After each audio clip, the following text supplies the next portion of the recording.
अस्सलाम वालेकुम नाजरीन, आप देख रहे हैं JN न्यूज़ और मैं हूं आपकी होस्ट रुबीना चौधरी। सबसे पहले नजर डालते हैं आज की अहम खबरों पर। मलिक लियाकत अली खान वज़ीर की शेखुल हदीस मौलाना मोहम्मद इदरीस की शहादत पर गहरे रंजो गम का इजहार। पाकिस्तान मुस्लिम लीग नून खैबर पख्तूनख्वा के सीनियर रहनुमा और साबिक उम्मीदवार सूबाई असम्बली PK 103 मलिक लियाकत अली खान वज़ीर ने 4 सदा में शेखुल हदीस मौलाना मोहम्मद इदरीस पर होने वाले कातलाना हमले के शदीद अल्फाज में मजम्मत करते हुए इसे इंतहाई अफसोसनाक और बुज़दिलाना इक़दाम करार दिया। अपने मजम्मती बयान में उन्होंने कहा कि एक जेद आलिम दीन को निशाना बनाना माशरे में खौफ व हरास फैलाने की मज़मूम कोशिश है, जिसकी जितनी भी मजम्मत की जाए कम है। इन्होंने कहा ऐसे वाक़यात न सिर्फ अपने ओमान की सूरत हाल के लिए ख़तरा हैं बल्कि दीनी इक़दार पर भी हमला है।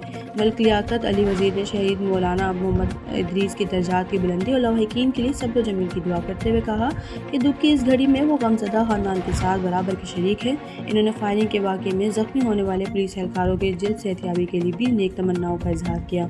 इन्होंने हुकूमत और कानून नाफिज करने वाले इदारों से मुतालबा किया कि वाक़े में मुलव्विस अनासिर को फौरी तौर पर गिरफ्तार करके करार वाक़ई सज़ा सुना दी जाए ताकि ऐसे वाक़यात की रोकथाम मुमकिन बनाई जा सके।